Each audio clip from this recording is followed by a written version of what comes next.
ഒരു വേശ്യ സഹോദരി ഒരിക്കൽ അവളുടെ അനുഭവം പറയുകയായിരുന്നു. ഒരാളെ ഉള്ളൂ എന്ന് വിചാരിച്ചാണ് ഞാൻ പോയത്. 9 പേരുണ്ടായിരുന്നു.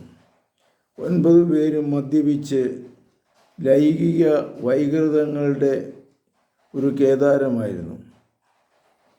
അവർ ഒത്തിരി എന്നെ പീഡിപ്പിച്ചു, ഉപദ്രവിക്കുകയും ശരീരമാകെ പിടിച്ചു പറിക്കുകയും എല്ലാം മദ്യത്തിൻ്റെ പുറത്താണ്.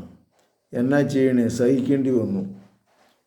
ഇങ്ങനെ ലൈംഗിക തൊഴിലാളികൾ അവരുടേതായ ദുഃഖങ്ങൾ പലപ്പോഴും പങ്കുവച്ചിട്ടുണ്ട്. ഈ സഹോദരി പങ്കുവച്ചത് ഞാൻ ഓർമ്മിക്കുക. കർത്താവേ, ഈ തിന്മയിലേക്ക് പോകാതെ കൊണ്ട് ജോലി ചെയ്ത് ജീവിക്കുവാൻ ഈ സഹോദരിമാരെ അങ്ങ് അനുഗ്രഹിക്കണമേ. ഇവരുടെ ഇടയിൽ പ്രവർത്തിക്കുവാനും ഇവരെ രക്ഷപ്പെടുത്തുവാനും അവസരം കിട്ടിയത് ഞാൻ നന്ദി പറയുന്നു.